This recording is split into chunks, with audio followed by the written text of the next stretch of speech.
Boa noite, meus irmãos. Sejam muito bem-vindos a mais um culto, ainda nesse formato virtual, mas ainda assim um culto ao Senhor, aquele que nos ama, aquele ao qual tem cuidado de nós. Eu quero, desde já, pedir que você, por favor, dê um like agora, você que está aí no YouTube, para que a plataforma entenda como relevante e encaminhe nosso link para outras pessoas do canal.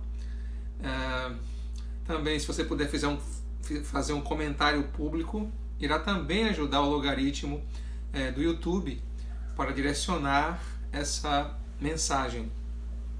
Vamos abrir a palavra de Deus no Salmo de número 89. Salmo de número 89. Aí do conforto do seu lar, da segurança da sua casa, vamos ler a palavra de Deus que diz assim: Cantarei para sempre o amor do Senhor, com minha boca anunciarei a tua fidelidade por todas as gerações.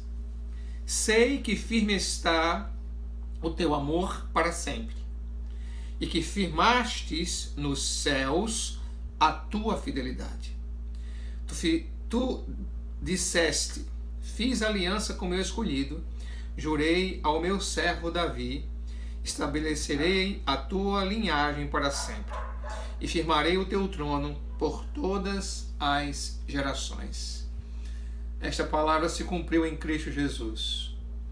Esta geração um dia estará totalmente ao lado do Senhor, reinando para todo o sempre. Queridos irmãos, cantar este amor do Senhor neste tempo é mais do que essencial. É relembrar a nós, é relembrar a aqueles que estão à nossa volta de que o Senhor nos ama.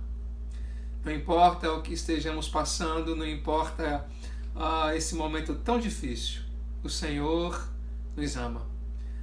Era assim antes deste momento, é assim neste momento e será após este momento. Seguramente teremos tantas histórias para contarmos. Seguramente muitos estão tirando grandes proveitos de aprendizado, de comunhão com o Senhor.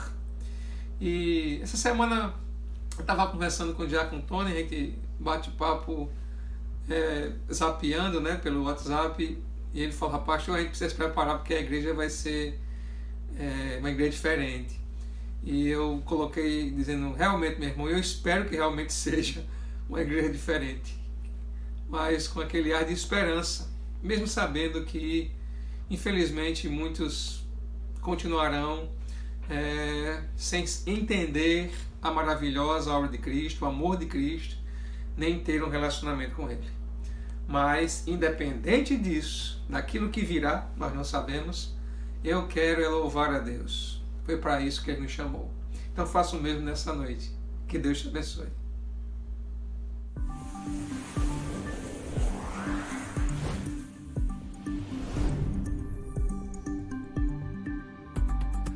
Meus queridos irmãos da ICNV do Geisel, do meu querido pastor Abílio, eu quero cumprimentá-los com a graça e a paz do Senhor.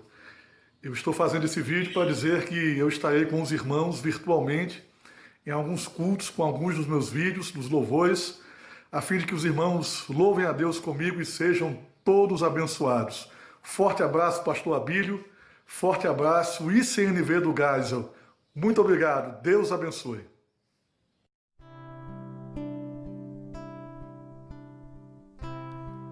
Nosso único e eterno Deus, seja todo louvor, toda honra, toda glória, aquele que é digno, unicamente digno de todo louvor, de toda honra e de toda glória. Digno és de glória e louvores.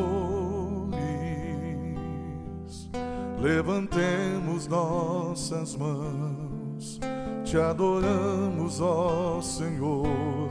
Digno és de glória e louvores. Levantemos nossas mãos, te adoramos, ó Senhor, porque grande és tu, maravilhas fazes tu, não há outro além de ti, não há outro igual a ti, porque grande és tu, maravilhas fazes tu, não há outro além de ti, não há outro igual a ti, Senhor. Digno és de glória e louvores. Levantemos nossas mãos, te adoramos, ó Senhor. Digno és de glória e louvores. Levantemos nossas mãos, te adoramos, ó Senhor, porque grande és tu, maravilhas fazes tu, não há outro além de ti, não há outro igual a ti, porque grande és tu, maravilhas fazes tu, não há outro além de ti, não há outro igual a ti, Senhor.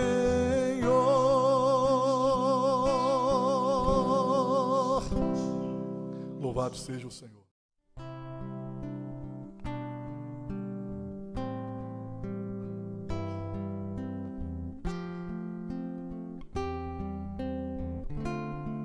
Bendito seja o nosso Senhor. Eu queria ter mais que uma voz. Eu queria ter 1 bilhão de vozes. Eu não tenho. Mas quando nós estamos juntos cantando e louvando ao Senhor, nós formamos esse 1 bilhão de vozes. Amém, irmãos? Então aí na sua casa, nesse momento, com seu pai, sua mãe, com seus filhos, seus irmãos, vamos cantar esse louvor ao nosso Deus. Eu queria ter mais que uma voz, mais que um amor, que uma vida pra te oferecer, pois tu és muito mais que eu possa ter em meu ser.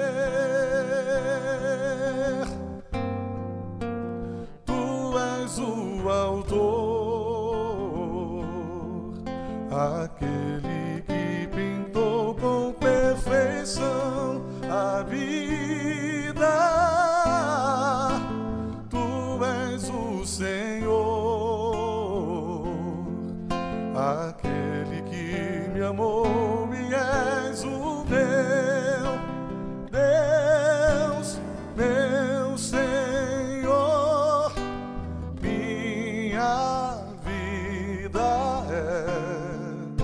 Ao teu louvor, meu Deus, meu Senhor, minha vida é para o teu louvor.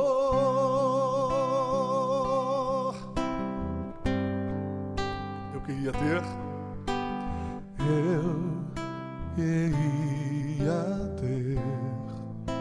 mais que uma voz, mais que um amor, e uma vida pra te oferecer, pois tu és muito mais que eu possa ter em meu ser.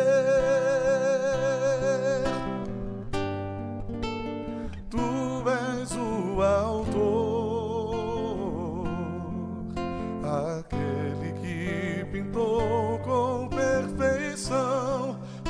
vida. Tu és o Senhor, aquele que me amou, e és o meu Deus, meu Senhor. Minha vida é o teu louvor, meu Deus, meu Senhor.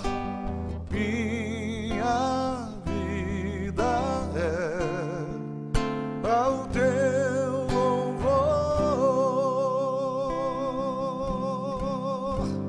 Amém.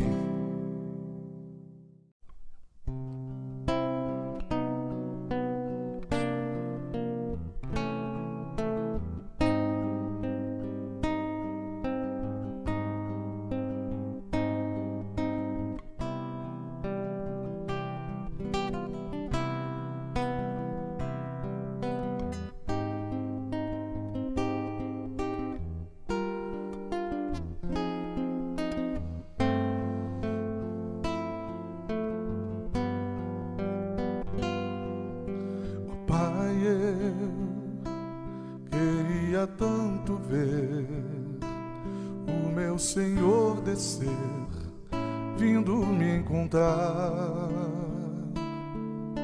Eu posso até imaginar a refulgente glória do Senhor Jesus, transpondo as brancas nuvens no mais puro azul, onde nem sul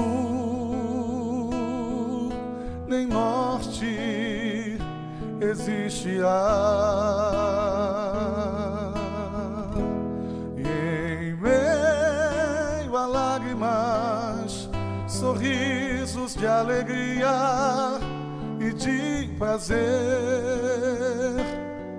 eu que era cego agora posso ver, contemplar, enfim.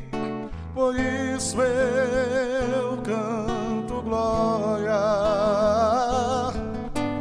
glória, glória ao Autor da minha fé. Glória,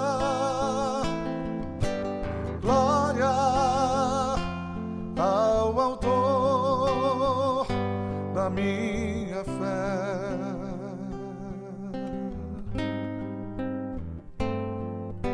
Oh, Pai, eu queria tanto, tanto ouvir o som que vai abrir o encontro triunfal, rever amigos que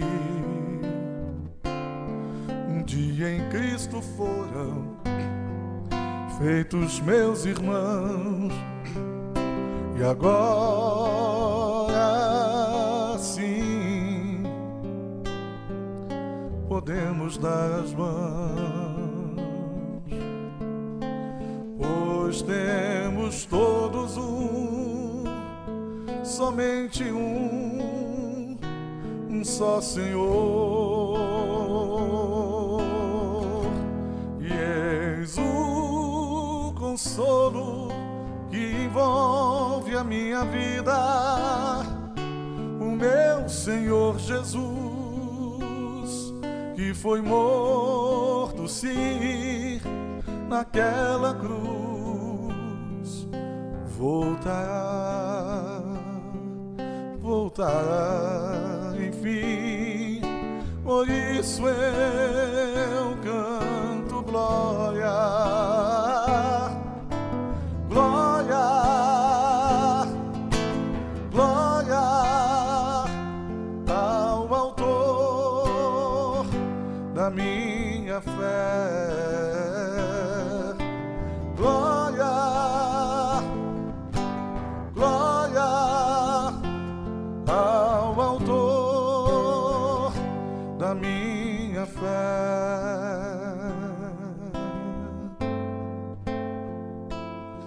Numa só voz, vamos louvar, irmãos. Glória ao Senhor, glória ao Senhor, glória ao Senhor, o autor da minha fé. Glória ao Senhor, glória ao Senhor, o autor da minha fé. Aleluia. Glória ao Senhor, o autor da nossa fé.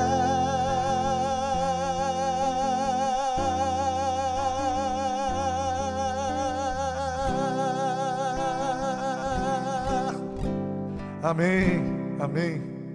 Louvado seja o nosso Deus.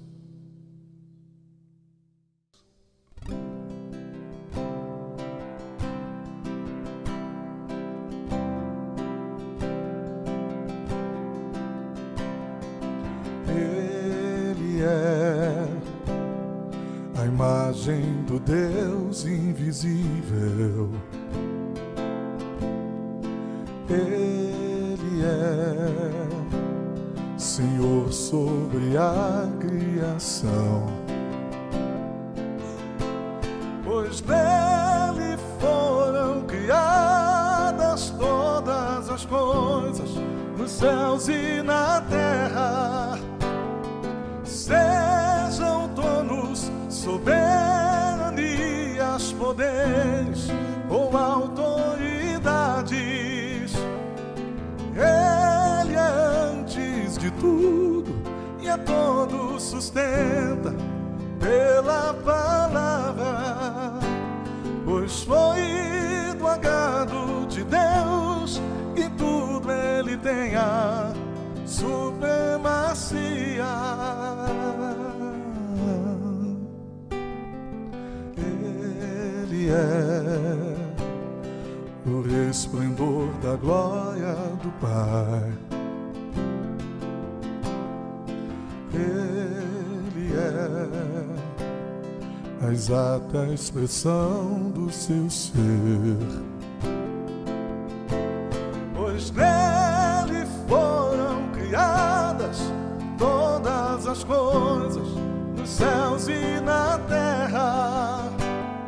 Sejam tronos, soberanias, poderes ou autoridades, Ele é antes de tudo e a todos sustenta pela palavra, pois foi do agrado de Deus que tudo Ele tenha supremacia.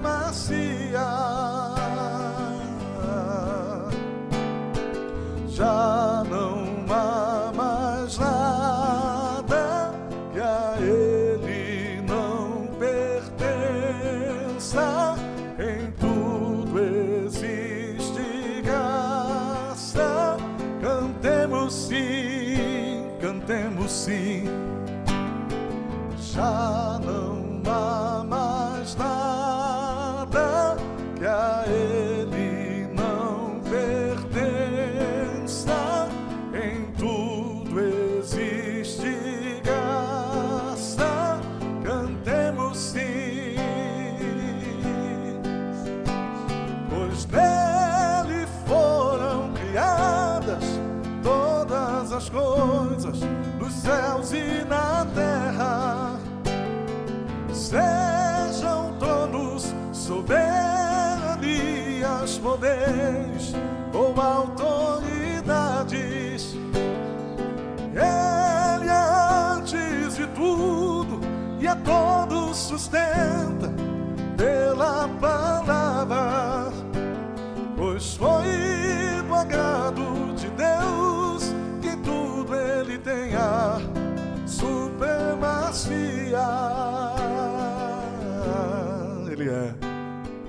Ele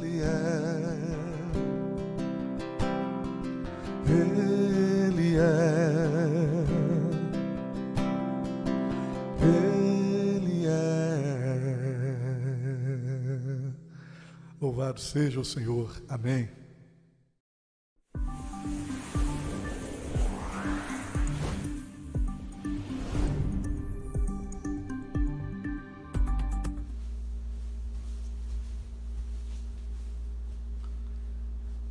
Após esse momento especial de louvor, deixa eu dar para vocês aqui breves avisos. Você que não chegou antes, seja bem-vindo. Recomendo mais uma vez, dê aquele like, faça um comentário público e vamos para alguns avisos. Primeiro para as crianças, porque hoje a atividade delas será desenhar como é que eles imaginam como vai ser o retorno dos nossos cultos na igreja. Então o desenho é esse. Como é que você imagina que vai ser isso, tá? E deixa aqui eu parabenizar as crianças por terem aceitado o desafio, né, de ler um versículo e fazer um vídeo ali. Ficou muito legal. Meus parabéns, tá bom?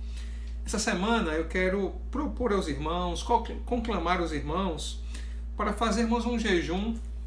E você escolhe do que? Aconselho de TV ou mídia social, alimentar, se você puder, tirar um período de jejum, meio-dia, o dia todo, quem puder, e no momento que você escolher, como de habitual, reúna a sua família para um momento devocional. E aí, como é que vai ser esse devocional? Eu vou colocar o salmo diário, né, baseado numa cartilha reformada de devocionais, e tem um salmo diário, e a gente vai ler juntos com nossos familiares este salmo, e em seguida o provérbio do dia. Então a gente vai fazer isso por uma semana. Depois da leitura deste salmo e deste provérbio, a gente vai então fazer a oração, né? Aí a oração pelos pedidos da família, pela própria família, pela igreja, pela nação. Então esse é o desafio para essa semana da nossa igreja. A gente passar juntos esse tempo de oração e devocional familiar. Eu vou colocar já os devocionais assim que terminar o culto, para que a gente possa começar amanhã, segunda-feira, tá? Deixa eu fazer um pedido agora, por favor. Você que está aí no quarto, seus pais estão na sala, ou seu marido está num canto, você está no outro. Se vocês puderem agora, vamos, mesmo que fique cada um na sua telinha, mas vamos todos para o mesmo lugar. Vamos lá juntos, ficar na sala ou ficar na mesa da cozinha. Quem tem um Smart TV, coloca na televisão, né, se puder. Escolha aí uma plataforma. Se estão em celulares diferentes, mas eu queria que vocês ficassem juntos agora, por favor.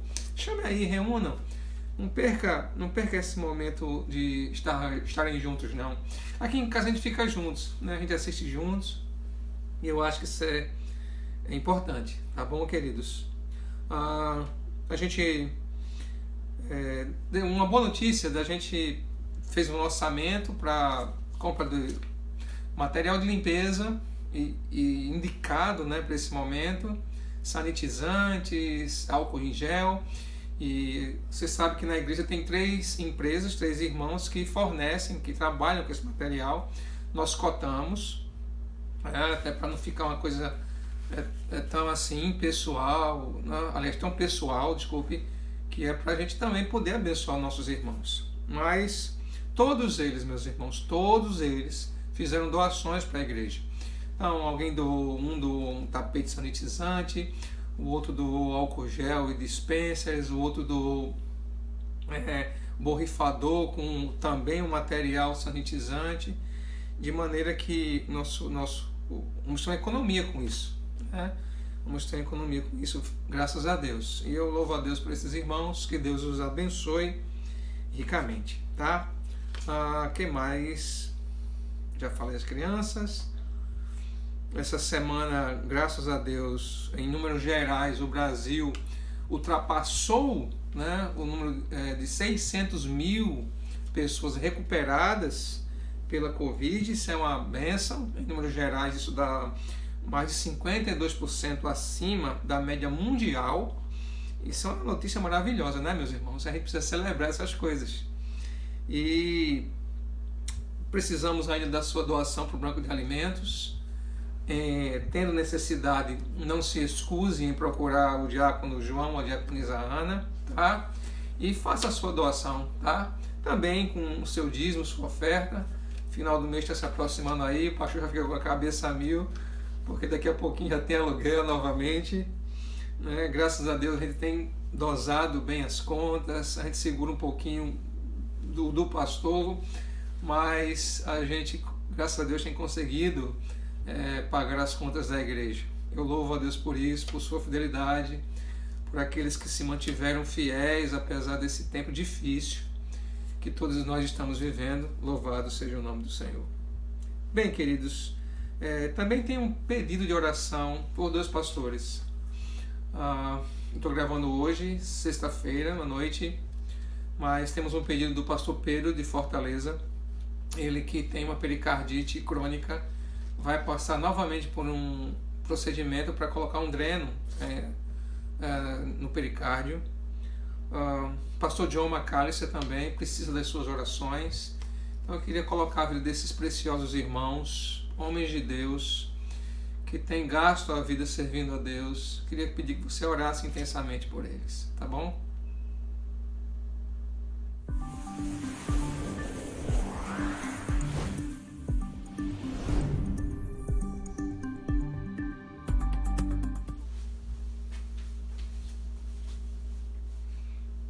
Agora sim, abra sua Bíblia em Filipenses capítulo 3. Nós faremos a leitura do versículo 1 ao versículo 11. Finalmente, meus irmãos, alegrem-se no Senhor. Escrevo-lhes de novo as mesmas coisas. Não é cansativo para mim e é uma segurança para vocês. Cuidado com os cães, cuidado com estes que praticam o mal, cuidado com a falsa circuncisão. Pois nós é quem somos a circuncisão, nós que adoramos pelo Espírito de Deus, que nos gloriamos em Cristo Jesus e não temos confiança alguma na carne. Embora eu mesmo tivesse razões para ter tal confiança, se alguém pensa que tem razões para confiar na carne, eu ainda mais. Circuncidado no 8º dia de vida, pertencente ao povo de Israel, à tribo de Benjamim, verdadeiro hebreu, quanto à lei, fariseu, quanto ao zelo, perseguidor da igreja, quanto à justiça que há na lei, irrepreensível. Mas o que para mim era lucro, passei a considerar como perda, por causa de Cristo. Mais do que isso, considero tudo como perda, comparado com a suprema grandeza do conhecimento de Cristo Jesus, meu Senhor, por quem perdi todas as coisas. Eu as considero como esterco para poder ganhar Cristo e ser encontrado nele, não tendo a minha própria justiça que procede da lei, mas a que vem mediante a fé em Cristo. A justiça que procede de Deus e se baseia na fé. Quero conhecer Cristo, o poder da sua ressurreição e participação em seus sofrimentos, tornando-me como ele em sua morte, para que de alguma forma alcançar a ressurreição dentre os mortos. Amado Deus e Pai, rogamos a Ti, meu Senhor, que ilumine nossas mentes e corações. Ó Deus, estamos de um texto tão desafiador, mas nós contamos com o Teu Espírito Santo, que sempre nos auxilia. Pai querido, que as aplicações necessárias à nossa vida, de maneira íntima, particular, o Senhor vá fazendo, ó Deus, além daquelas considerações que são trazidas no final. Mas que ao longo desse texto o Senhor vá quebrando, ó Pai, as fortalezas sofismáticas do nosso coração. Que o Senhor, ó Deus, vá destruindo, ó Pai, e reconstruindo ao mesmo tempo os valores eternos, ó Pai. Meu Deus, que nossos olhos sejam abertos, que nossas mentes sejam iluminadas e que a mente de Cristo, ao qual recebemos como dádiva do Senhor, ela seja hoje aprimorada, afiada ou ativada, quem sabe, naqueles que andam na obscuridade dos seus próprios pensamentos. Meu Senhor, fala conosco. Nos submetemos a Ti nesse tempo. Em o nome de Jesus. Amém. Meus irmãos, no capítulo 1, a ênfase de Paulo é total em Jesus e em sua exaltação. No capítulo 2, como já vimos, Paulo enfatiza o olhar para o outro, né? Quando ele fala ali da humilhação, de considerar os outros acima de nós mesmos. Vimos ali as qualidades de Jesus, como estas qualidades podem ser acessadas. Vimos que a humildade, a humilhação, quando a gente coloca Jesus e as pessoas em primeiro lugar, isso nos dá um acesso, né, pela ação do Espírito Santo em nós, a estas qualidades de Jesus. Aí trabalhamos semana passada o desenvolvimento da salvação, que se deu em 3 aspectos práticos, porque, como vimos, a obra de Jesus envolveu obediência, mas além da obediência, a prática da palavra de Deus, né? Jesus cumpriu toda a palavra do Pai, não só a observou, não só a ouviu, mas a ouviu, a observou e a colocou em prática. Precisamos então, como vimos, desenvolver nossa salvação, desenvolver nossa santidade e desenvolvermos o nosso serviço? Sim, porque não há um cristão que não seja um servo. Não faz sentido nós sermos cristãos e não estarmos envolvidos no serviço que visa a glória de Deus e o bem do outro. Pois bem, meus amados, a gente, nesse capítulo de hoje, nós vamos ter um grande desafio. Porque parece que Paulo vai começar dando uma conclusão, né? Mas não é uma conclusão. Na verdade, é a introdução, porque ele começa no capítulo assim, finalmente, né? Não é uma conclusão, mas é um link aí que ele está dando aí para um novo assunto, uma transição para um novo assunto. Pois ele quer dar ênfase à verdade, ele quer dar ênfase à verdade de Cristo, à doutrina de Cristo, à palavra de Cristo. Para tanto, ele vai precisar falar dos hereges e dos falsos mestres que estavam na igreja, rondavam a igreja e queriam introduzir um evangelho estranho dentro da igreja. Pois bem, no versículo de número 1, Paulo ele é enfático em orientar a igreja. E ele dá uma ordem que, como lhes disse, faz transição daquele estado que nós já vimos no capítulo 1, capítulo 2, e vai seguir agora no capítulo 3. E a ordem, porque está no imperativo, é: alegrem-se no Senhor. Alegrem-se no Senhor. Quem não sabe disso, né? Quem não já leu isso? Quem não sabe que essa é uma das cartas da prisão? Quem não sabe que esta é considerada pelos estudiosos a carta da alegria, porque a palavra aparece, não sei se diz, mais de 16 vezes, inúmeras vezes, nesta carta aqui. Mas, meus irmãos, olhando para nosso momento, quando nos voltamos para este momento, não temos muitos motivos de nos alegrarmos, ao que parece. Isso chega a afetar até o que sentimos. A pandemia, que impôs uma dura agenda a nós, é uma realidade que traz tristezas.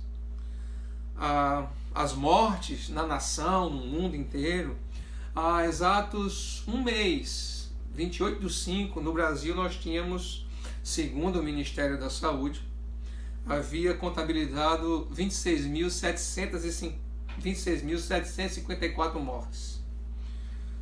Hoje, neste domingo, talvez já se passe ou chegue perto dos 60 mil mortos.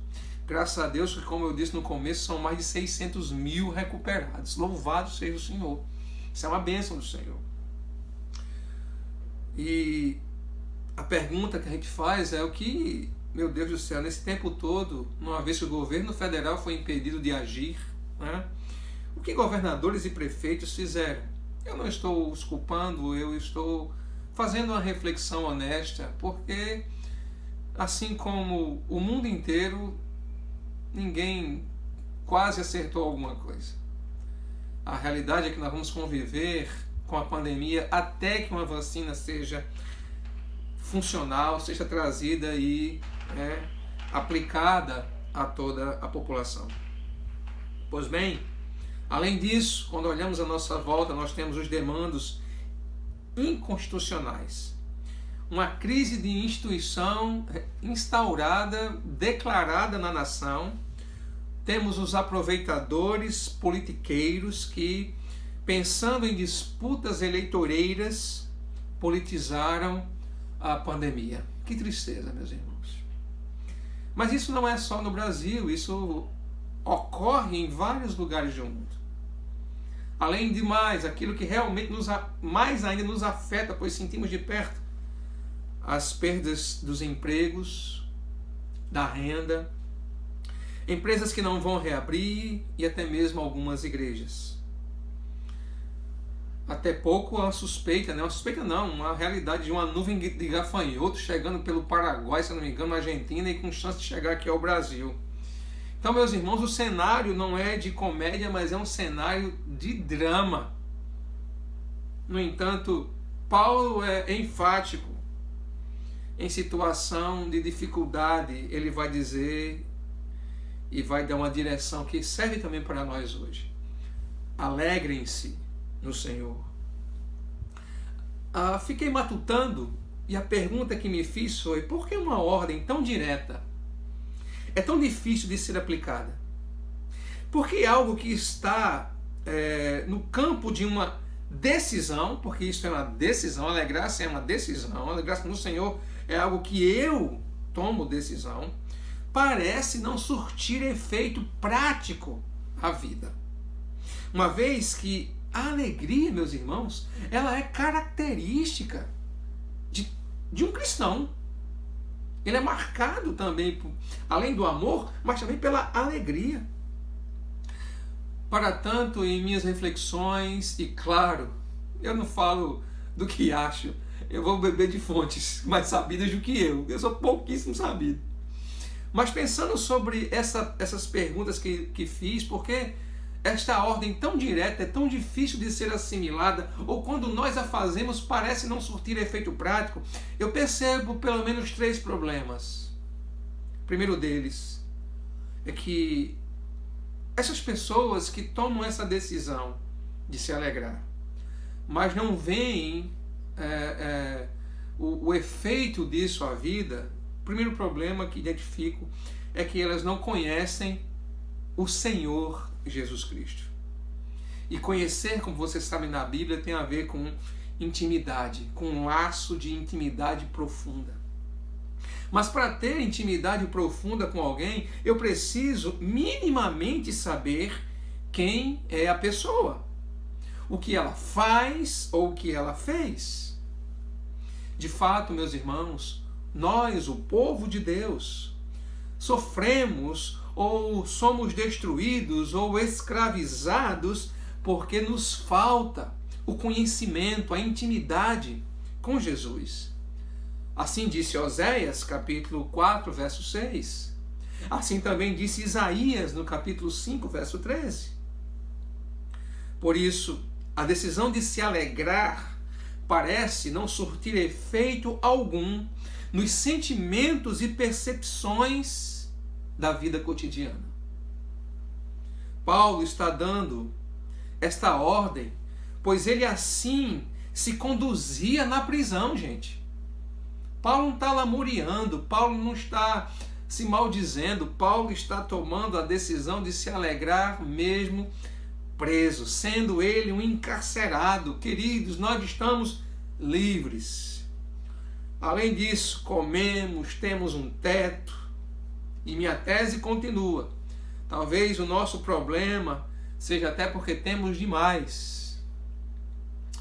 O segundo problema que eu aponto é que do não nos alegrarmos no Senhor, a segunda questão está ligada ao senhorio de Cristo. O senhorio efetivo de Cristo à vida. Cristo não governa muitos corações. Ele não reina de fato em muitas vidas. Nós vemos isso quando uma instrução pastoral bíblica é apontada e a pessoa vem com não é bem assim. Ela retruca mesmo diante da instrução bíblica. Meus irmãos, as minhas opiniões não significam absolutamente nada. Elas não têm qualquer relevância. Todavia, naquilo que é bíblico, leve em toda consideração, com a clara intenção de aplicar a sua própria vida. Pois, como disse Paulo, essa é uma questão que traz segurança para vocês. Paulo disse isso e eu também digo isso aos irmãos hoje. A observância e a consideração da instrução bíblica traz, em tempos de pandemia ou em qualquer outro tempo de adversidade, segurança para nós. Então, já vimos os dois problemas, mas ainda ousam em apontar uma terceira causa, porque essa ordem de se alegrar, uma ordem direta, ela é tão difícil de ser efetivada na vida. E a terceira causa é que as pessoas não sabem o que Jesus fez por elas. Pois em suas vidas não há uma transformação. É uma triste realidade essa. Parece que a história da redenção é uma fantasia. Não, meus irmãos. Tudo que Jesus conquistou na cruz, como diz o corinho baseado nas Escrituras, é direito nosso. Nos foi dado como herança a salvação, o perdão dos nossos pecados, a vitória sobre eles. Fomos repatriados, saímos de um reino de trevas e fomos trazidos para um reino de luz. Ganhamos uma nova vida, uma nova identidade. Deixamos de ser escravos e nos tornamos filhos amados. Meus irmãos, mas as pessoas não sabem disso.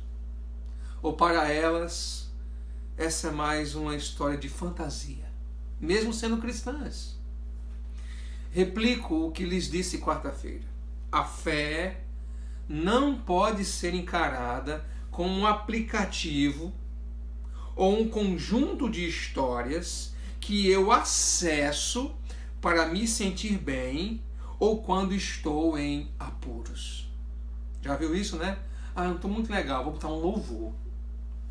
Eu estou muito aflito, eu vou ler a Bíblia, eu preciso de um versículo. Não, meus irmãos.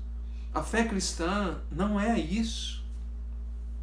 Então, meus queridos, as pessoas têm dificuldades de pôr em prática essa ordem direta porque, número 1, não conhecem o Senhor Jesus. Número 2, Jesus não é Senhor de suas vidas. E número 3, elas não sabem os direitos que Jesus conquistou para elas. Meus irmãos, sem conhecermos minimamente isso, nunca iremos tomar a decisão de nos alegrarmos, pois pensamos que tal direção é como virar uma chave e pronto. Vou me alegrar. Pronto, me alegrar, agora está tudo certo. Não, não é isso, gente. Não é como virar uma chave. Sabe, não envolve isso, não. Mas envolve um relacionamento com Cristo por meio da sua palavra, da sua verdade. Envolve um relacionamento com Cristo por meio do seu senhorio, aonde Ele governa e reina em todas as áreas da minha vida. Envolve saber dos direitos que Ele me deu como seu filho amado. Paulo valorizou muito a vida cristã com o aspecto da alegria, sabia disso? Ele valorizou bastante. Sendo que a alegria também, ela é um aspecto do fruto do Espírito Santo, aquele gomo do Espírito Santo. Paulo entende que a vida cristã, ela é dirigida pelo Espírito e essa vida plena, cheia do Espírito, sabe, ela é acessível, porque Jesus garantiu isso a nós. Não é de se admirar que ele enfatize tanto a alegria. A alegria cristã é uma das características, repito, de todo cristão, ou deveria ser. O próprio Senhor Jesus, e aí vem uma coisa que é tremenda, porque o próprio Senhor Jesus, quando se despediu dos seus discípulos, né, lá em João 17,13, ele ora ao Pai e pede ao Pai que conceda aos seus discípulos o quê? A sua alegria. Disse ele: agora vou para ti, mas digo estas coisas enquanto estou no mundo, para que eles tenham a plenitude da minha alegria. Olha a importância disso. Por que Paulo dá tanta importância? Porque ela é uma dádiva de Jesus. É um presente de Deus. É trazida pelo Espírito Santo. Mais do que uma decisão pessoal, ela é parte do próprio desejo de Jesus para todos nós. E isso é desafiador, porque precisamos colocar em prática essa vontade delegada de Jesus para nós, meus irmãos.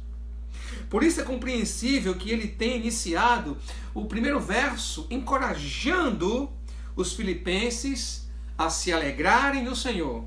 Hoje eu também lhes digo a mesma coisa: alegrem-se no Senhor. Alegrem-se no Senhor. Pastor, essa semana perdi meu trabalho. Alegre-se no Senhor. Pastor, meu familiar está doente. Alegre-se no Senhor. Pastor, eu estou trabalhando demais. Alegre-se no Senhor. Pastor, eu estou desanimado. Desanima e alegra-se no Senhor. Pastor, eu estou indeciso. Pronto, você e 8 bilhões. Alegre-se no Senhor. Mas não pense que é essa a chave, porque já disse o que isso envolve. No verso 2, Paulo mais uma vez, e a gente lembra que ele vai trabalhar aqui a questão da verdade, da doutrina, da disciplina, da palavra de Deus. E aí ele vai falar da realidade que existem falsos mestres com ensino enganoso na igreja. Obviamente que não tem como se alegrar com isso, não é verdade, meus irmãos? Imagine nossa igreja e tem um falso mestre ensinando uma doutrina falsa, corrompendo o ensino, sabotando a direção pastoral baseada na palavra de Deus. Imagina uma situação dessa conosco, que graças a Deus nós não temos. Não tem como o pastor ficar alegre com isso. Paulo, o tom aqui parece que é um tom mais de ira. Ele está raivoso, ele está indignado com estas pessoas. Tanto é que ele não os chama de amigos, ele é assim, esses queridos. Não, ele os chama de cães. E ele diz: cuidado com estes cães. Mas no original não é esse cuidado quando nós sabemos que um cão bravo está ali na vizinha, está pela rua ali, aquela coisa assim, opa, não passa por ali não. Não é só este tipo de cuidado, esse tipo de cautela. A palavra no original exige que tenhamos discernimento, olhando a vida daqueles que se dizem pastores e líderes na igreja. É prestar atenção em seus procedimentos. Paulo, além de chamá-los de cães, Paulo os chama de maus obreiros.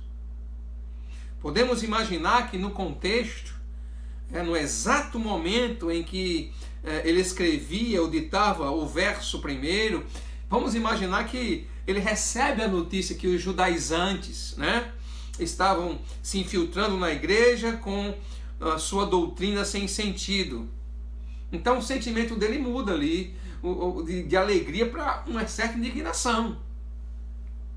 Não podia se calar diante dessa notícia tão perturbadora, porque se há algo que pode desestruturar uma igreja, sabe o que é, meus irmãos? É a doutrina ensinada errada.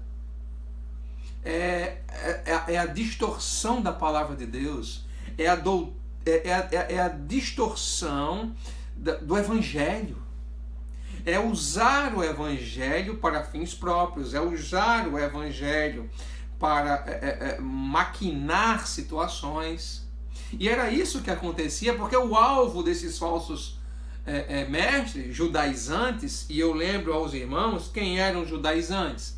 Os judaizantes eram prosélitos, ou seja, gregos que se converteram ao judaísmo, depois se converteram ao cristianismo, mas alegavam que para serem aceitos por Deus, tinham que observar certos ritos judaicos da lei, como por exemplo a circuncisão, circuncisão da carne.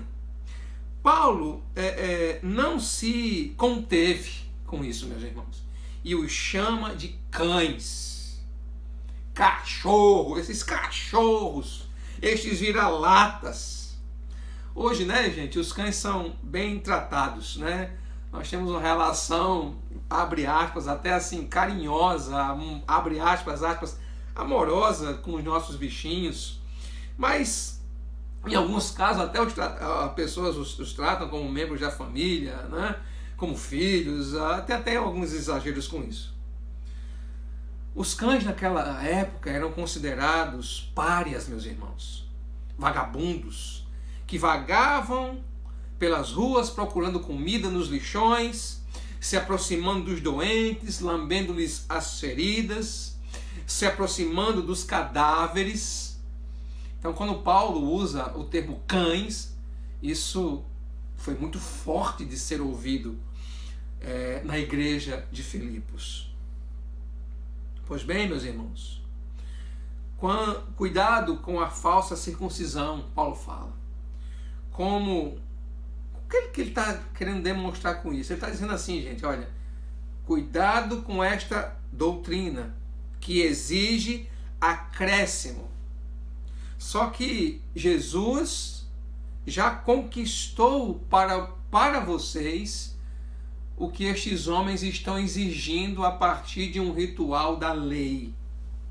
Essa era uma questão, gente, que já havia sido tratada há pelo menos 10 anos naquele momento, porque foi tratada, foi o primeiro concílio de Jerusalém, foi para tratar exatamente isso, se os gentios eles deveriam observar os preceitos da lei judaica.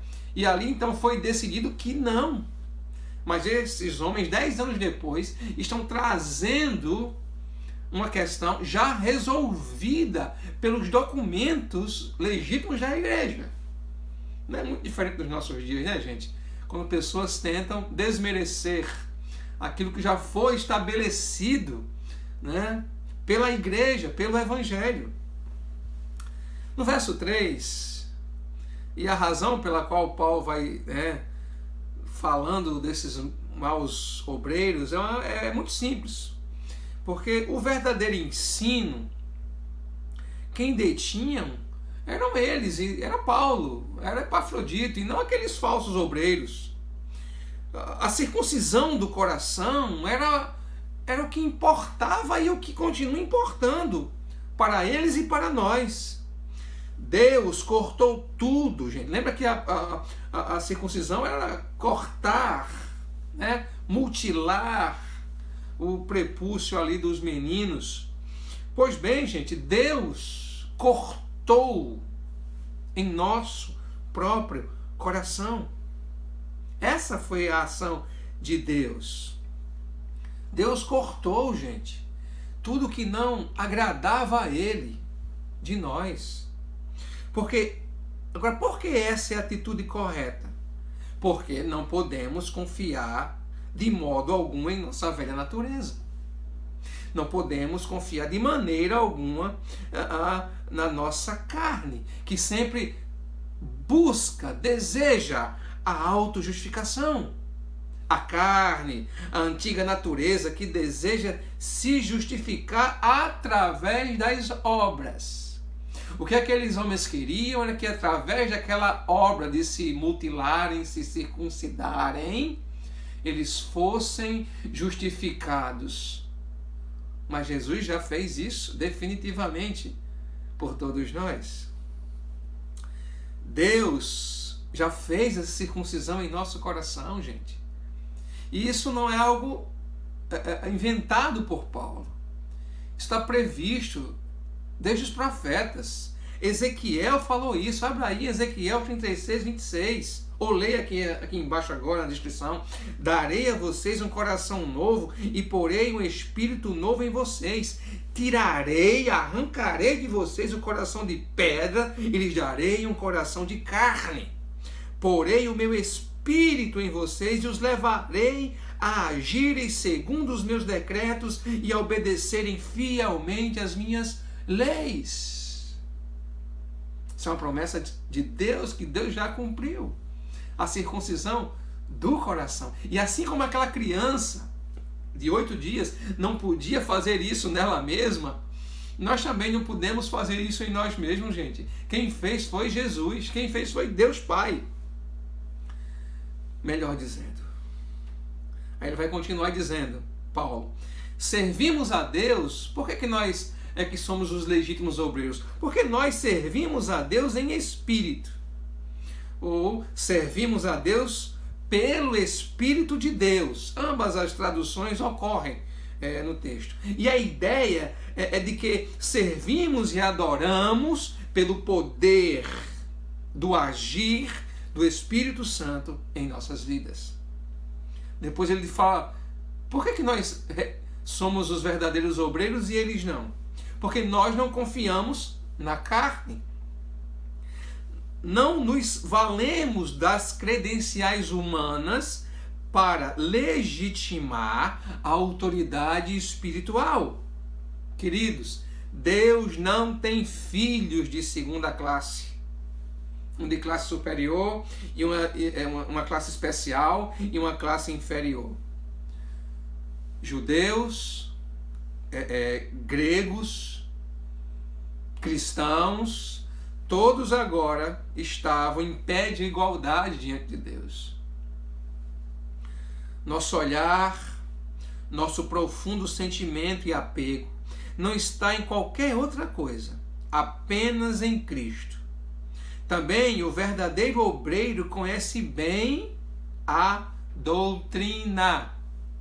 E Paulo está aqui defendendo a doutrina, defendendo a verdade nessa porção deste capítulo. O verdadeiro obreiro não se deixa levar pelos enganos. Sua maneira de ver o mundo, sua cosmovisão, como preferirem, é bíblica, é inteiramente baseada na obra de Cristo. Ele sabe, então, o verdadeiro obreiro, discernir, gente, discernir o que é de Deus e o que não é de Deus, o que a cultura diz ser de Deus e o que a cultura não diz ser de Deus.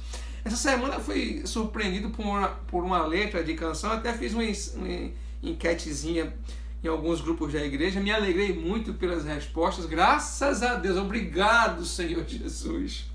Porque, preste atenção nessa letra, se você nunca ouviu, não faça pesquisa não, fale do que você pensa, tá? A previsão do tempo diz que o céu fechou. O poder da vitória vai curar a dor. O temporal agora vai cair em mim. A chuva da vitória vai reinar no fim. E quem caiu vai levantar e a gente vai vencer. Sofrimento acabar e o amor vai crescer. Inimigos vão cair ao som desse trovão. Levanta a mão para o alto e sente. Se a gente colocar unção, o que é que você diria?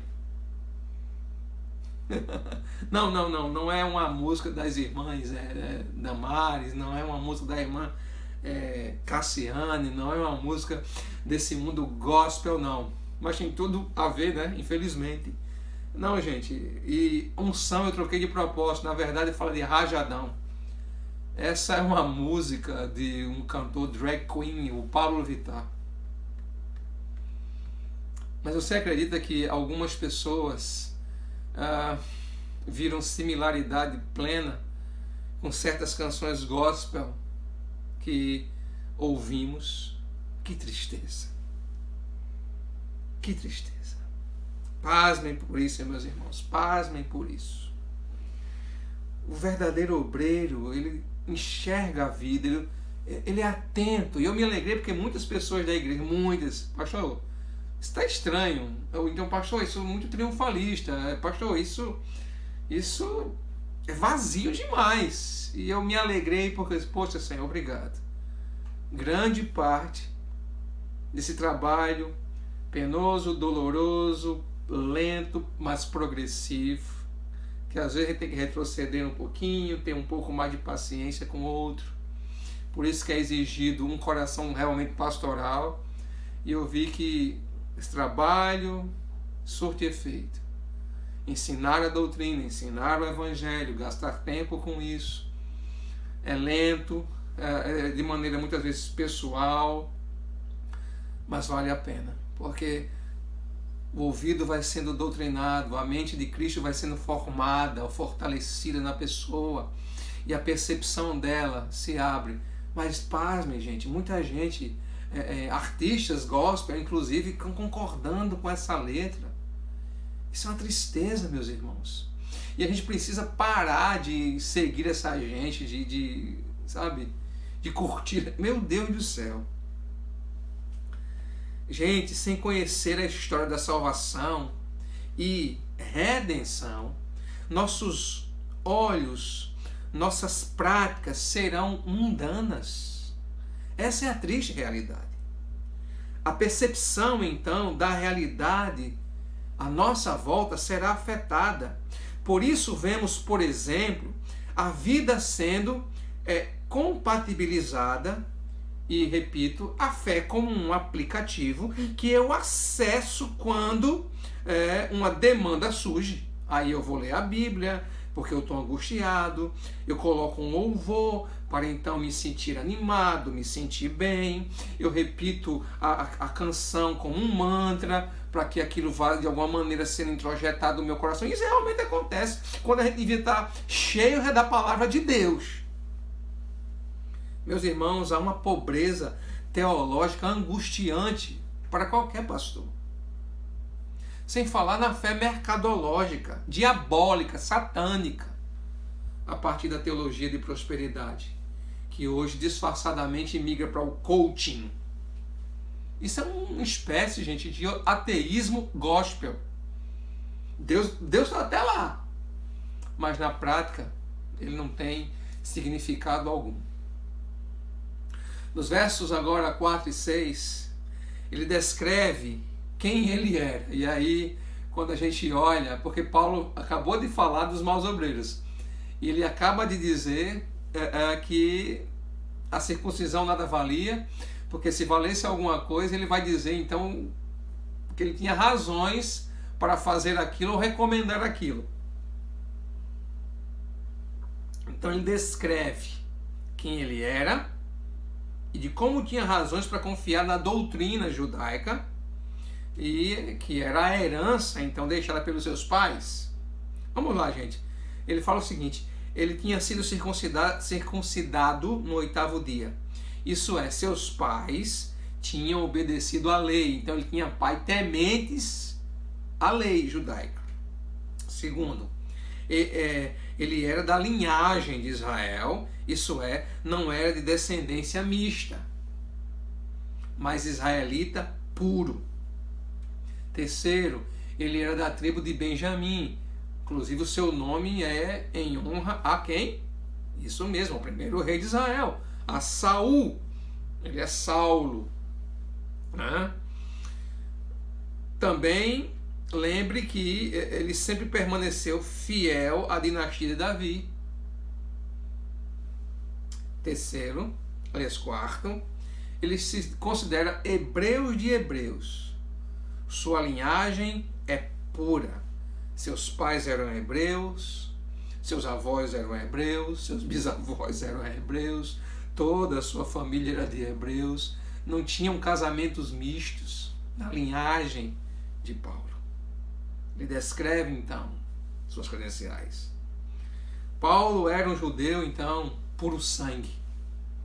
Tanto é que Jesus o compara a um touro bravo. Em suas próprias palavras diante do rei Agripa e de Berenice, em Atos 26,14, ele diz: todos caímos por terra. Então ouvi uma voz que me dizia em aramaico: Saulo, Saulo, por que você está me perseguindo? Resistir ao aguilhão só lhe trará dor. Ele diz que, Jesus o diz então que ele sentiria esse aguilhão, né? E Paulo sentiu, né, gente? Paulo sentiu de várias formas, de inúmeras maneiras, esse aguilhão, esse pedaço de ferro que era para, né, estocar no gado bravo ali. Paulo era um touro bravo, como ele si mesmo intitula, ou como Jesus o intitulou. Paulo sofreu açoites inúmeros, rejeições.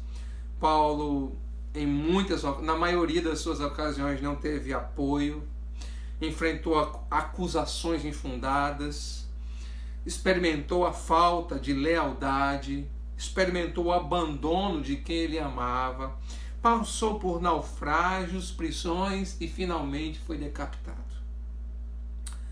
Depois, ele descreve o que ele conseguiu por seus esforços pessoais. Lembrem, aquela primeira parte fala da herança que ele recebeu dos pais.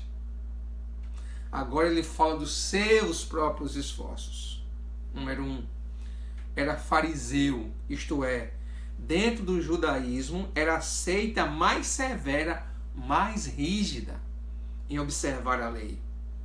Segundo, era zeloso em relação a seguir os deveres religiosos. Terceiro, foi perseguidor da igreja, isto é, antes de se converter, perseguiu aqueles que não professavam a mesma doutrina em que ele cria. Quarto, era irrepreensível em relação à justiça que a lei exigia. Paulo era daquele que dava o dízimo do cominho e do coentro, viu? Isso é, Paulo obedecia exatamente todos os preceitos da lei. Então, se tinha alguém que podia se orgulhar de alguma coisa e se orgulhar da sua carne, da sua linhagem, era Paulo. Ele descreve, então, no verso 7, ele descreve tudo isso, de onde viera, quem ele era, a herança paternal, o que ele tinha feito, inclusive, para destruir os cristãos. E lembrem, Paulo sai do Sinédrio, sai de Jerusalém, como, inclusive, um cidadão romano, tendo essa dupla cidadania, e ele sai como uma espécie de carta branca diplomática. Para onde chegasse no império, ele tinha carta branca para capturar, constranger, levar a julgamento os cristãos.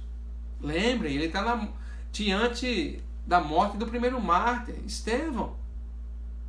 O que Paulo não sabia, meus irmãos, era que perseguir os cristãos, a igreja, era perseguir o próprio Cristo. Paulo, por que você me persegue? Perguntou Jesus. Meus amados irmãos, não importa que lutas venhamos a passar, nem as perseguições que virão sobre nós. O Senhor está do nosso lado. Ele está conosco. Nesse exato momento, é Ele quem tem nos sustentado, é Ele quem tem nos dado forças para trabalharmos, o pão não tem nos faltado. Se você está batendo metas no seu trabalho é por causa dele, é Ele. Se você está conseguindo, com toda dificuldade, manter minimamente ali a sua empresa, é o Senhor. Apesar das suas faltas, mas é o Senhor. É Ele quem tem trazido consolo nos dias mais difíceis e aflitos que nós estamos vivendo. Sempre foi assim, está sendo assim e continuará, meu amado irmão. Alegre-se no Senhor. Oh, glória! Mas ele diz que considerava tudo aquilo, a herança dos pais e os seus próprios esforços, como perda. E é interessante, porque a palavra grega usada é zemia, que não traz a ideia assim de perder alguma coisa, mas é mais profundo que isso no original. Dá a ideia de perigo, de percalço. Ter aquela herança, ter feito aqueles esforços para Paulo, era algo que o atrapalhava de maneira danosa no conhecimento de Cristo. Perigosa, danosa, era um percalço. Então essa perda não é só assim, eu deixei aquilo para lá e agora eu perdi tudo aquilo porque... Não é só isso não. É algo mais profundo. Era algo que o atrapalhava, era algo que o impedia de maneira danosa de conhecer a Cristo.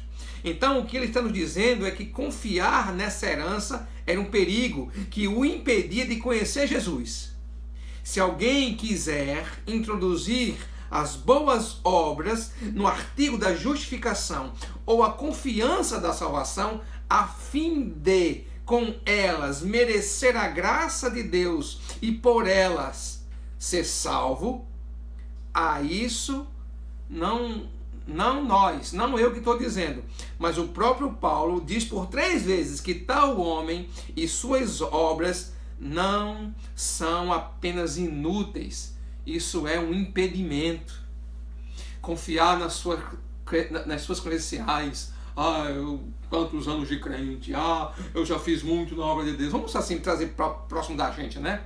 Alguém que fala, alguém que tem esse tipo de discurso, mas que parou na vida e que efetivamente está desatento com a igreja, não interage com a igreja. É a mesma coisa que Paulo está dizendo aqui. Confiar nisso é um perigo, é um percalço, é um atropelo, é danoso, é perigoso no desenvolvimento do conhecimento profundo de Cristo. Todavia, meus queridos irmãos, a culpa não é das boas obras, não. Fomos salvos, inclusive, para fazermos obra. A culpa é da falsa confiança depositada no que nós já fizemos, em quem nós somos. Esse é o problema. E aí a gente vai como que ficando assim, nos colocando como imunes, ou, conhecedores do bem e do mal. Não, meus irmãos, isso é danoso. Paulo está dizendo que isso é danoso e que qualquer obra empregada a partir destes preceitos sobre a autoconfiança é pernicioso e não glorifica a Deus. No verso 8, tudo aquilo para Paulo, ele fala, além de ser uma perda, e já disse, um perigo, algo que lhe era danoso, que o impedia de conhecer a Cristo, ele trata como refúgio, lixo, esterco. O conhecer a Jesus, e aqui eu não estou falando, você já sabe, não é do conhecer intelectual, mas o conhecer experimental. Isso trouxe a vida de Paulo uma, como ele fala lá, sublimidade, que excedeu a tudo o mais. Aquilo, o conhecer a Cristo, intimidade transformou radical e definitivamente a vida do apóstolo.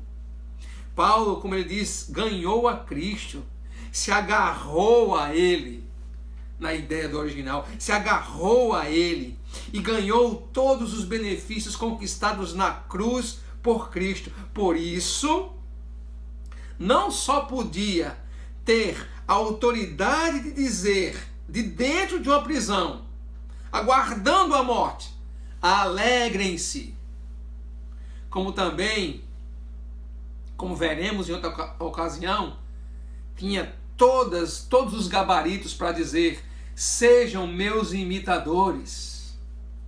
Queridos, cristianismo é Cristo. A salvação é conhecer a Cristo. E a vida eterna é essa, como diz João 17,3. Que te conheçam a ti, único e verdadeiro Deus, e a Jesus Cristo, a quem enviastes. Amados irmãos, tem sido assim em suas vidas? Sabedores destas bênçãos herdadas, podemos então obedecer à ordem para tomarmos a decisão de nos alegrarmos, apesar do que estamos passando ou passaremos? Conhecer essa verdade é o que nos liberta, meus irmãos, dos enganos doutrinários. Conhecer essa verdade muda a nossa maneira de ver a cultura e mais, muda a nossa forma de pensar e agir.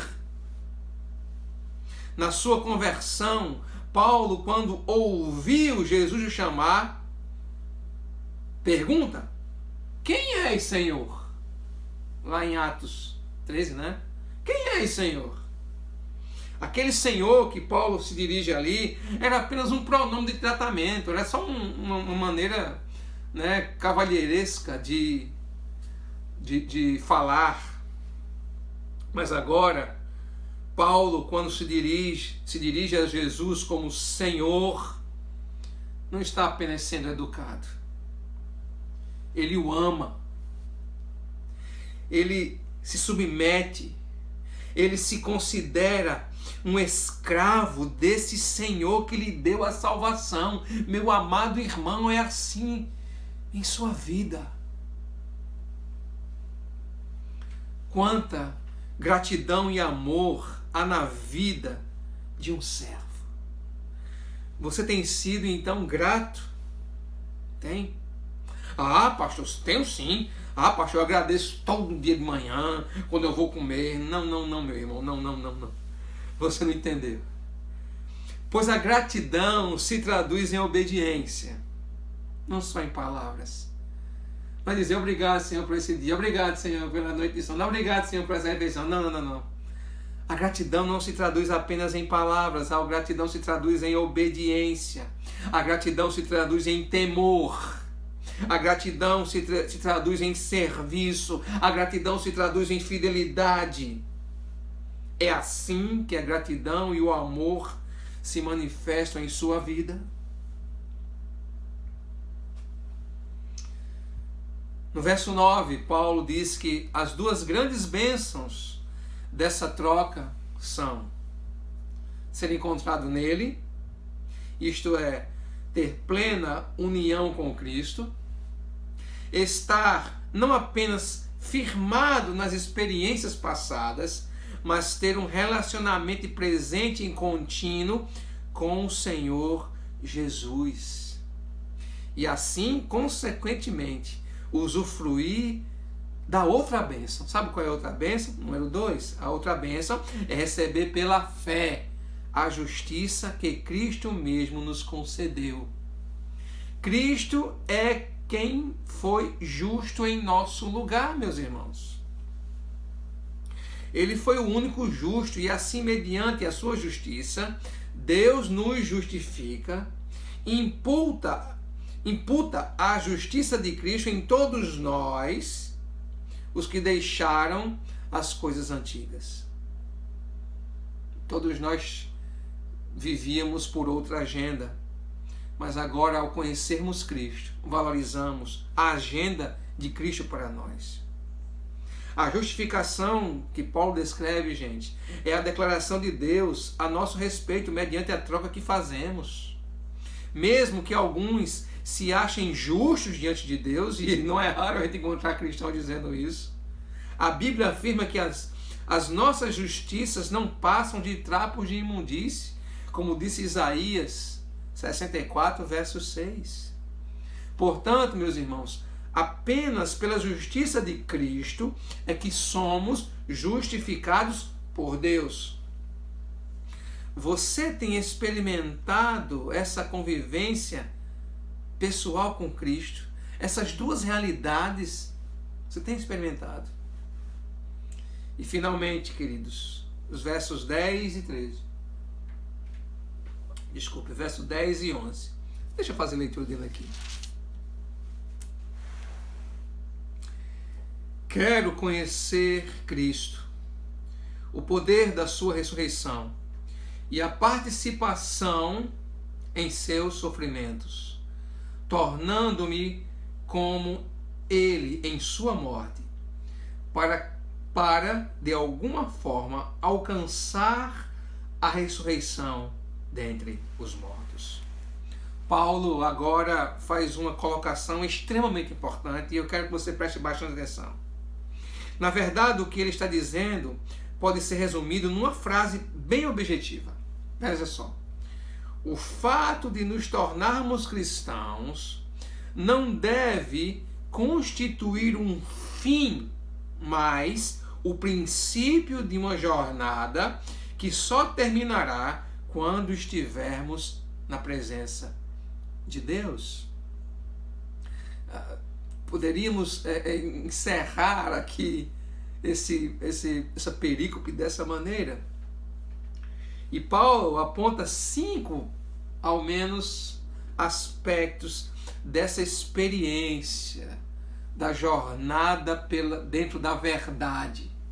Ele aponta 5 experiências que temos de nos adequarmos, vivermos, nos conformarmos a elas. Meus irmãos, podemos tomar a decisão de nos alegrarmos, sim. Podemos. Porque a experiência da salvação nos condicionou para essa realidade. Isso envolve 5 aspectos desse conhecimento da verdade. Então, para tomarmos a decisão de nos alegrarmos e não acharmos que isso é como virar uma chave que automaticamente mudará o nosso estado emocional e a realidade em que estamos vivendo, é necessário nós desenvolvermos, nós sabermos toda a verdade de Cristo. E para isso, Paulo vai dizer que tal conhecimento, tal experiência, ela é pessoal. Pessoal. Está aí no capítulo 10. Esse conhecimento precisa ser pessoal, íntimo.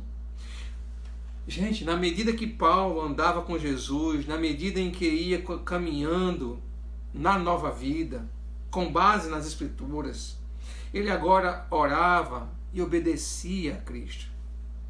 Ele agora glorificava o nome de Deus. Essa é a sua realidade. Essa experiência é pessoal, porque às vezes a gente faz críticas à igreja, à cristandade, a gente fala assim, né? Assim, muito genericamente, ou faz um bolão, né? A igreja, os cristãos.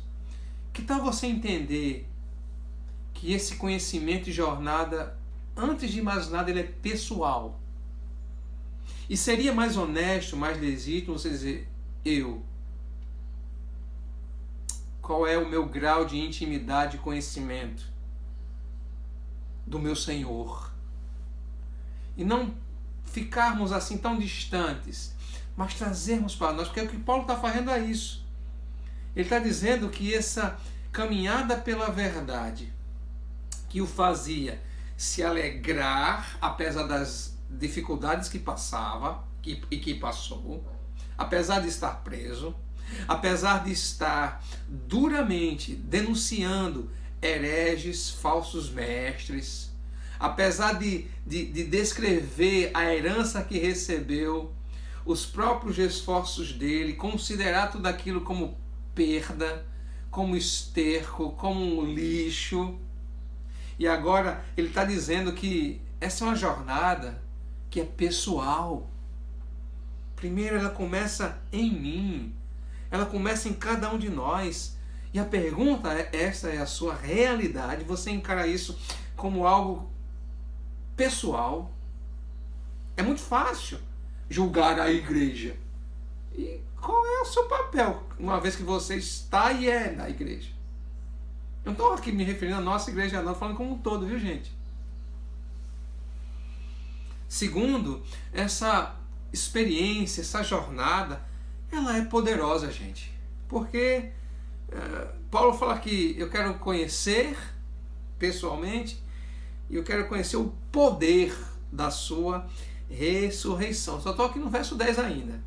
À medida que o poder da ressurreição de Jesus ia operando em Paulo, Paulo ia experimentando as transformações necessárias que o tornavam cada vez mais semelhantes ao seu Senhor. É assim contigo? Você pode afirmar que você, a cada dia, a cada semana, mês e ano, você se parece mais com Jesus na medida em que o tempo avança? Terceiro, ela não só é uma experiência pessoal prazerosa, mas também é pesarosa, pesada, né? É uma experiência pesarosa aí, porque Paulo fala assim, a comunhão dos seus sofrimentos, conhecer a Cristo, a sua ressurreição e a comunhão dos seus sofrimentos. Gente, assim como Paulo, nós precisamos ter a consciência que sofrer por Cristo é um privilégio, meus irmãos. Ele falou isso no capítulo 1, versos 29 e 30. É um privilégio. E esse sofrimento, ou melhor, esse sofrimento que havia sido predito lá em Atos 9,16. Foi então vivenciado por ele desde o início e por toda a sua jornada. Está lá em Atos 9, do 23 ao 29, 2 Coríntios 4, do 8 ao 10, do 11 ao 21 ao 29. À medida, meus irmãos, que crescemos no nosso conhecimento de Cristo e na experiência do poder da ressurreição, nos assemelhamos mais e nos tornamos ainda mais alvos do inimigo. Eu me pareço mais com Cristo, mais alvo do inimigo eu sou, mais pesarosa, mais difícil será a jornada, mais opressão perceberemos, sentiremos, mais vamos tendo aversão. É engraçado, porque temos aversão e amor por este mundo ao mesmo tempo. Detestamos, nos indignamos, mas também olhamos com compaixão para esse mar de perdidos. Foi de fato, meus irmãos, uma transformação radical vivida por Paulo.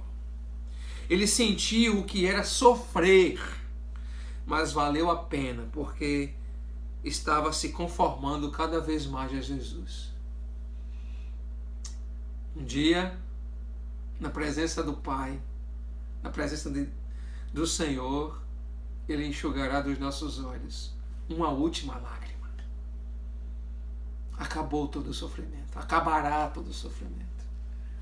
Como precisamos ansiar por este dia. Mas não só é uma jornada pessoal, poderosa, pesarosa, ela é também participativa. É uma experiência, né, de participação. Ele fala, conformando-me com Ele na sua morte. Andar com Cristo era uma grande e preciosa experiência, Mas viver com Cristo era estar pronto a morrer a cada dia. Gente, quando a perseguição vier, estaremos dispostos desta mesma maneira que Paulo? E aí? Quando o Supremo Federal determinar que igrejas não poderão se reunir, sei lá se isso vai acontecer, a história escatológica diz que esse momento chegará, né? Seremos fiéis, achados fiéis.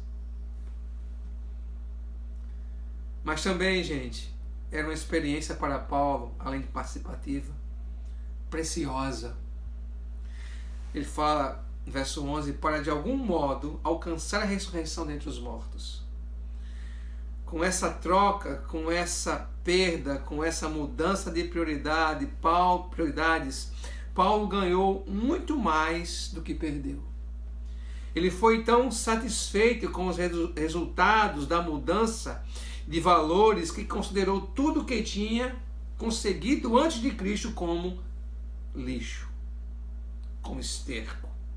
A vida de Paulo não dependia das prioridades passageiras deste mundo, das agendas deste mundo, das ideologias deste mundo. Não, gente.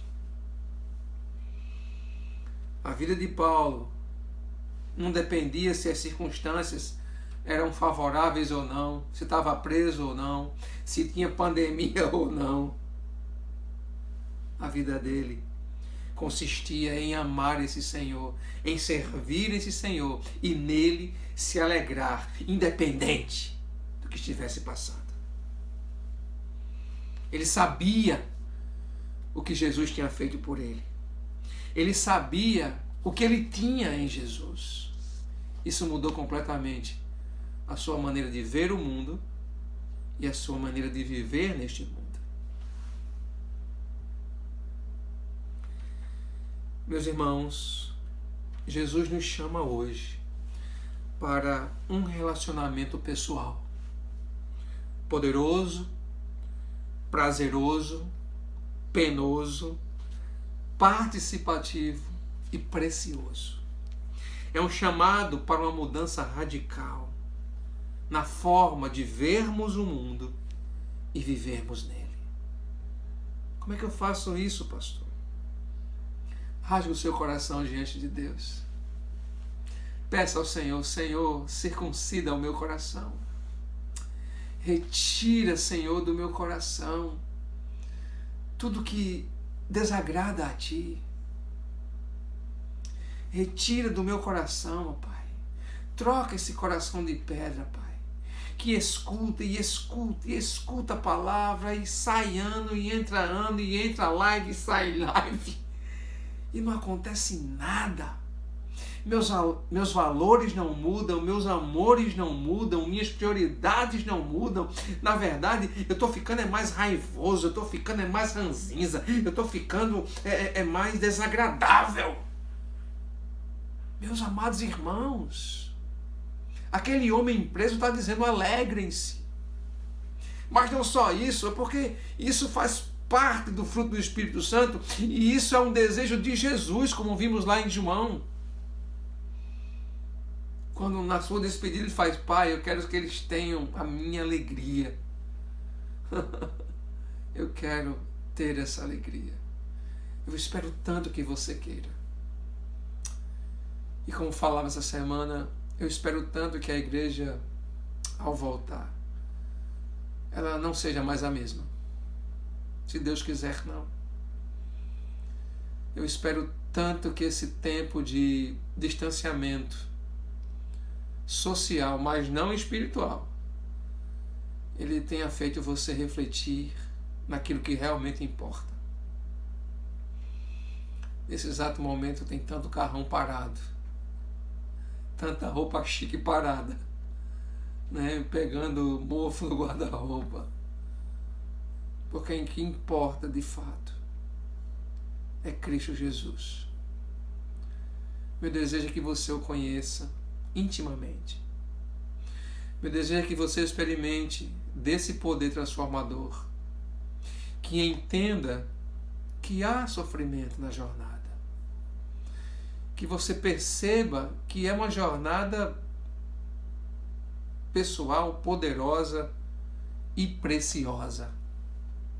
Entendendo isso, gente, aí a fé cristã, a vida cristã, a palavra de Deus, a verdade de Deus, ela vai ser encarada com seriedade e não vai ser encarada como um aplicativo ou uma chave que eu mudo.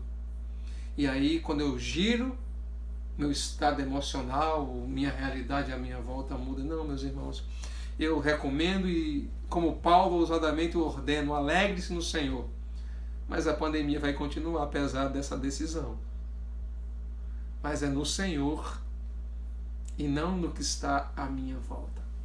É no Senhor e não no meu estado emocional. É no Senhor. Curve sua cabeça.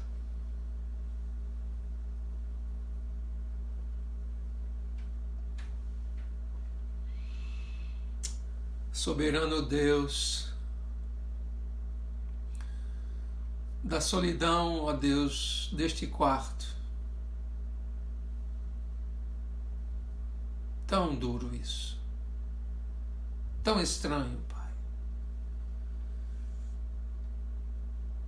Mas eu falo a Ti, ó Pai, em favor dos meus irmãos, daqueles que me ouvem, ó Deus, daqueles, ó Pai, que hoje precisam tomar uma decisão, alegrar-se em Ti,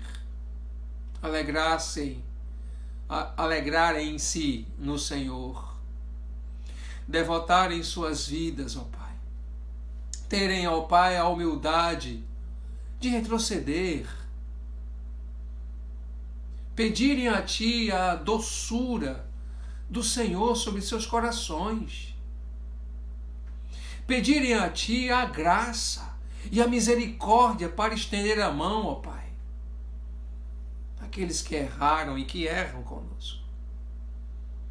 Ó Pai, ainda somos tão diferentes de Ti, pelo menos eu ainda sou tão diferente do Senhor. Me ajude, Pai. Me ajude. Ajude também este, Pai, que ouviu e se identificou. E que sei que o Senhor, dolorosamente, foi apontando, ó Deus, o aguilhão. Ó Deus, que ele não resista mais, mas simplesmente siga na direção que o Senhor tem apontado. Ajuda-nos, ó Pai. Ó Pai, não há nada que eu fale, ou que qualquer pastor fale, que vá trazer, ó Pai, o poder para mudar a mente e o coração, e consequentemente as atitudes. Só o Teu poder, Pai. Só o poder do Teu Evangelho, e diante de Ti eu sei que o preguei nessa noite. E limpa está minhas mãos do sangue, ó Pai, deste que tem resistido. Ó Deus, que essa vida em prantos de joelhos se arrependa dos seus pecados. E não importa, ó Pai, se já é um batizado, se já é um crente há não sei quantos anos, ó Deus, que o poder do Evangelho, Pai, a pessoa do Teu Espírito Santo, cutuque com o aguilhão espiritual, convencendo, ó Deus, convencendo este coração e convertendo definitivamente, tornando-o um cristão melhor, um homem, uma mulher, um jovem, uma criança, cheia de temor, piedosa e que luta, Pai, para cada dia se parecer mais contigo. Ó Deus, abre os nossos corações. Meu Senhor, ajuda a Tua igreja, Pai. Ó Deus, nos faz, ó Deus, voltarmos a tua casa, Pai. E ali, ó Deus, juntos, erguemos nossas vozes. Que dia maravilhoso será. Como um ensaio, ó Pai, porque cada culto é um ensaio daquele grande culto que acontecerá nas tuas bodas, Senhor. Eu peço a Deus por esse pequeno rebanho, a qual o Senhor, com tanta confiança, depositou sobre este incapaz que te fala, Pai. Abençoe meus irmãos, ó Pai, suas famílias, seus casamentos. Abençoe seus corações. Ó Deus, feche a boca do leão, impeça o agir de Satanás. Ó Deus, que os enganos do seu coração, ó Pai, deste coração, se ainda existiam ali fortalezas, ó Pai, Senhor, que elas sejam hoje destruídas e destronadas, ó Pai. Todas e quaisquer fortalezas contrárias, ó Pai, ao teu plano eterno para esta vida. Eu oro a Ti, Pai, em o nome precioso de Jesus. Amém e amém. Quarta-feira, irmãos, ainda estaremos juntos por esta via, tá? Nós estamos tomando todas as providências para voltarmos com segurança. Estamos esperando e vendo os modelos que estão sendo propostos na nossa própria denominação e em outras denominações. Queremos fazer isso com toda cautela. Não estamos preocupados pela queda da arrecadação, que é uma realidade, mas estamos preocupados principalmente com as vidas. Repito, eu não queria levar no meu coração nenhum peso sobre uma morte que viesse a acontecer nesse momento, porque isso é possível, eu sei que isso é possível. Então a gente tem tido cautela, tá? Eu peço a você mais um voto de confiança. Que Deus o abençoe ricamente. Que a sua semana seja cheia da graça, do amor de Jesus. Que, sabe, a mão do Senhor conduza você a decisões importantes que você tem que tomar. Que a fidelidade seja uma marca na sua vida. Que a graça acompanhe você em cada momento. Paz, meus irmãos. Um cheiro no coração. E com muita saudade me despeço hoje de você. Paz.